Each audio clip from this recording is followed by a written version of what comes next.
adik-adik, siap mendengarkan firman Tuhan? Oke, sekarang kita lipat tangan, tutup mata, dan tundukkan kepala. Kita berdoa.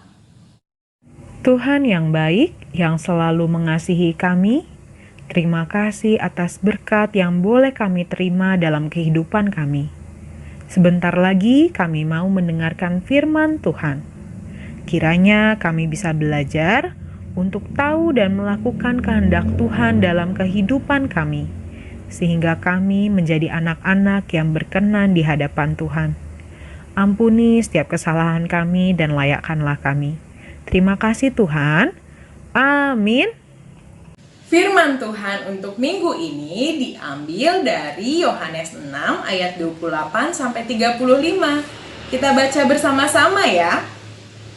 Lalu kata mereka kepadanya, "Apakah yang harus kami perbuat supaya kami mengerjakan pekerjaan yang dikehendaki Allah?" Jawab Yesus kepada mereka, "Inilah pekerjaan yang dikehendaki Allah, yaitu hendaklah kamu percaya kepada Dia yang telah diutus Allah." Maka kata mereka kepadanya, "Tanda apakah yang engkau perbuat, supaya dapat kami melihatnya dan percaya kepadamu? Pekerjaan apakah yang engkau lakukan? Nenek moyang kami telah makan mana di padang gurun, seperti ada tertulis, mereka diberinya makan roti dari sorga." Maka kata Yesus kepada mereka, "Aku berkata kepadamu, sesungguhnya bukan Musa yang memberikan kamu roti dari sorga, melainkan Bapakku yang memberikan kamu roti yang benar dari sorga.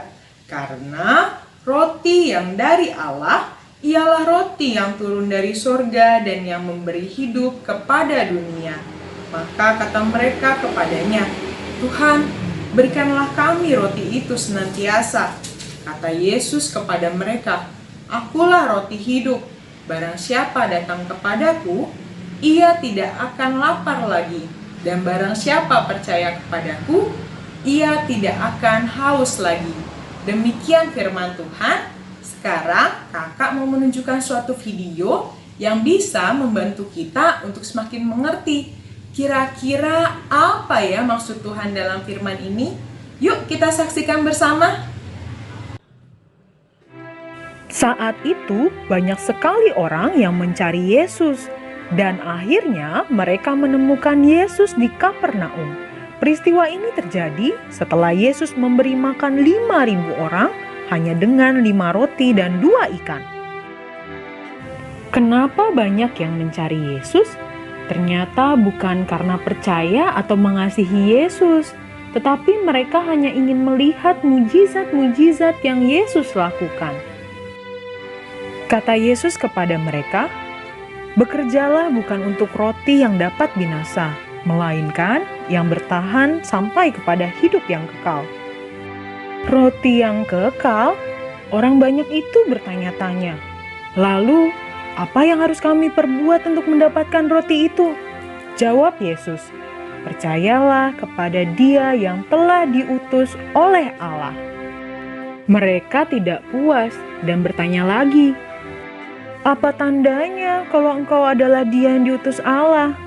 Toh mukjizat yang kau lakukan mirip dengan mukjizat yang dilakukan Musa, yang memberi makan mana kepada orang Israel dalam perjalanan ke tanah Kanaan."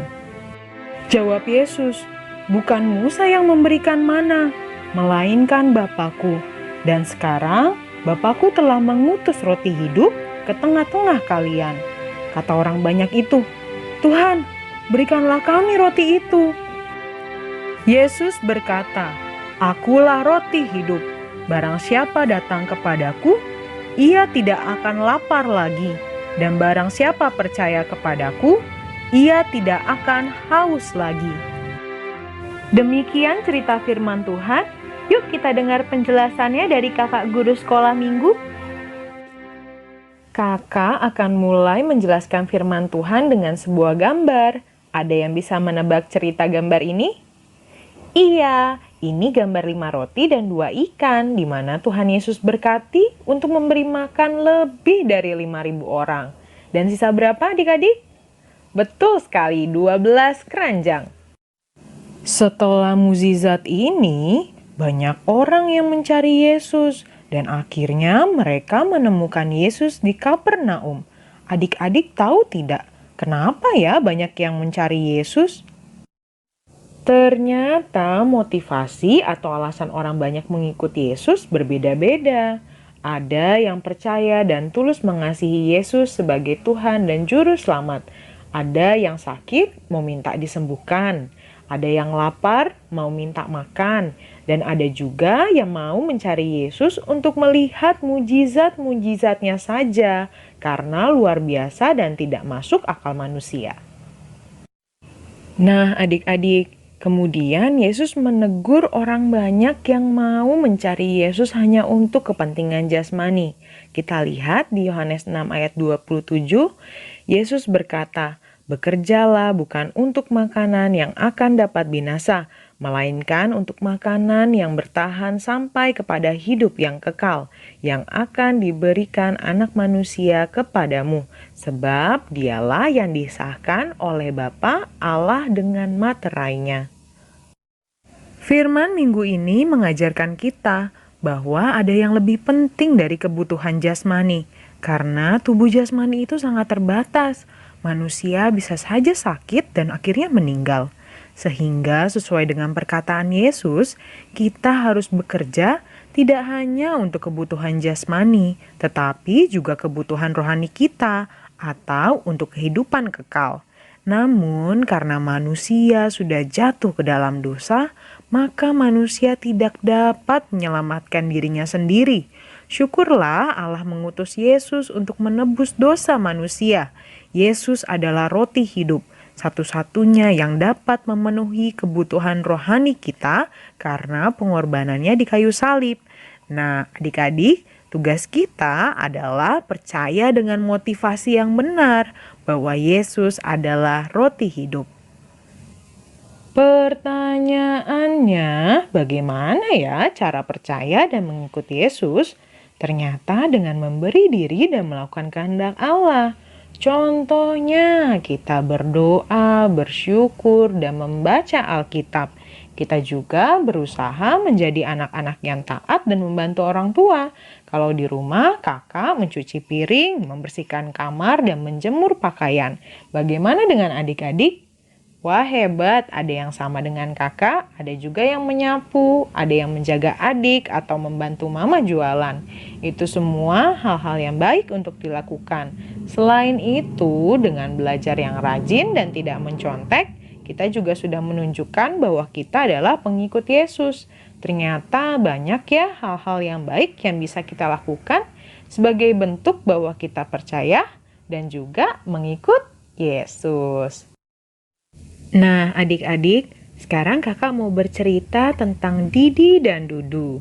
Mereka adalah kakak beradik. Orang tua Didi dan Dudu sangat sederhana, sehingga seringkali mereka hanya bisa makan nasi dengan tempe dan tahu. Sebelum makan, Didi berdoa seperti ini.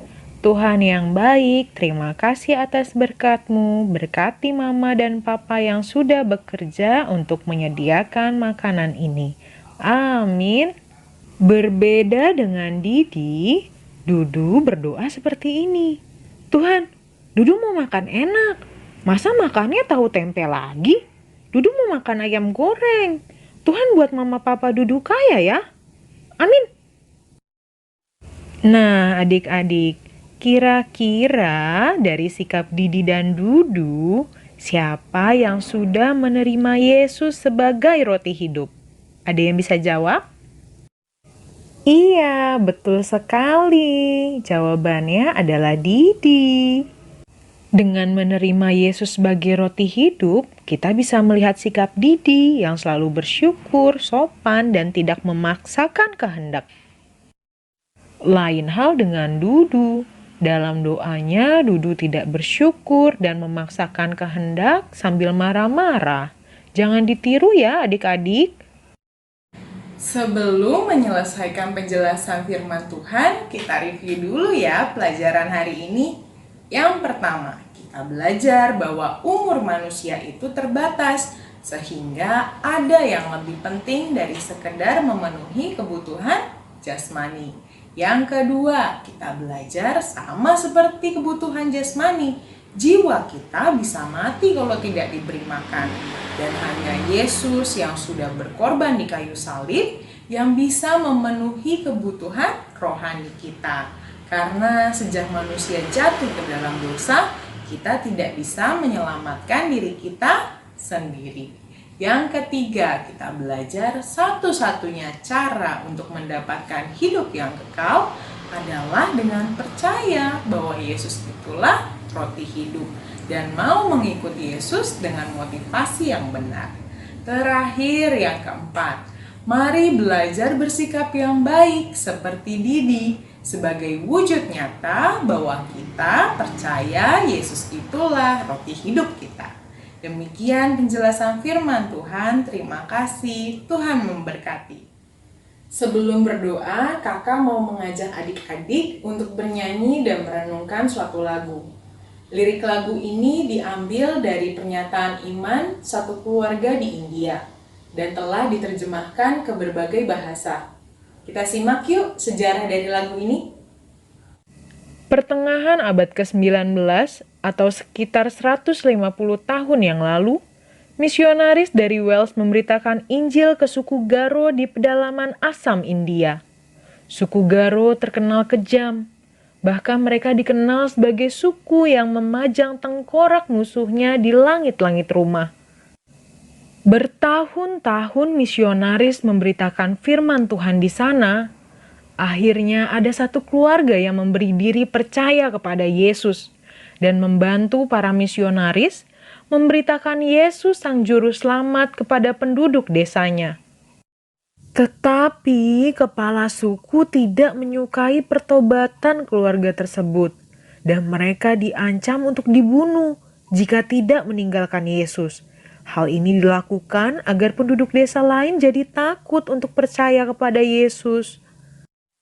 Di hadapan seluruh penduduk desa, kepala suku berkata kepada bapak dari keluarga itu, "Kalau kamu percaya Yesus, maka kedua anak laki-lakimu akan mati."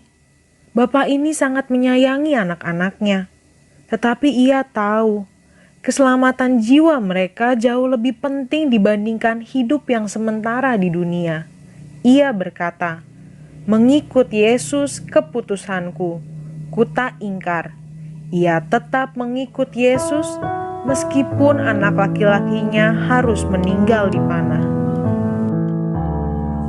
Mengikut Yesus keputusanku, mengikut Yesus keputusanku, mengikut Yesus keputusanku, ku tak ingkar, ku tak ingkar.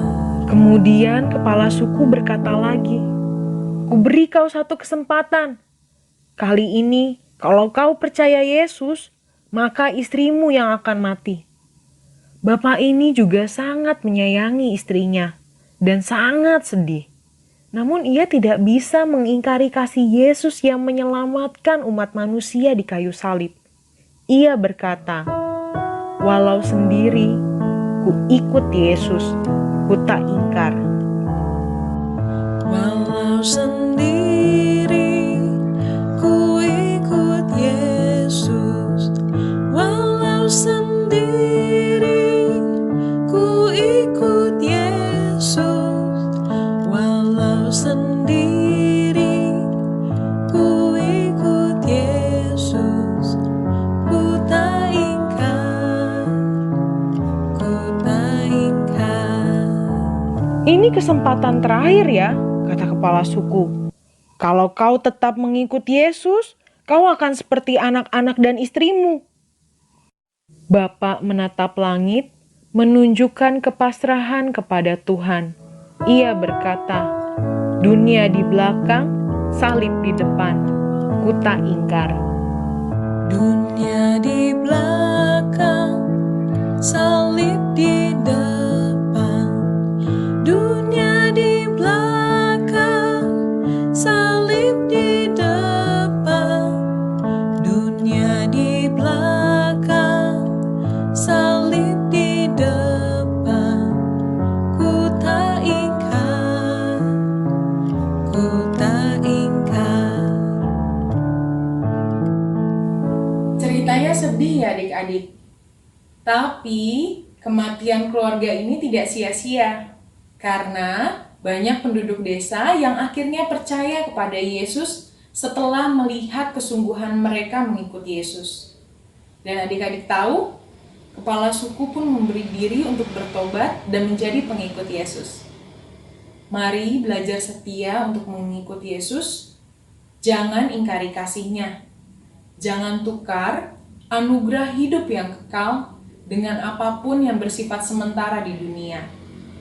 Kita lipat tangan, tutup mata, tundukkan kepala.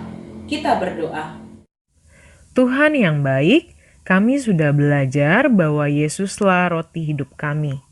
Terima kasih atas anugerah keselamatan yang boleh kami terima melalui pengorbanan-Mu di kayu salib.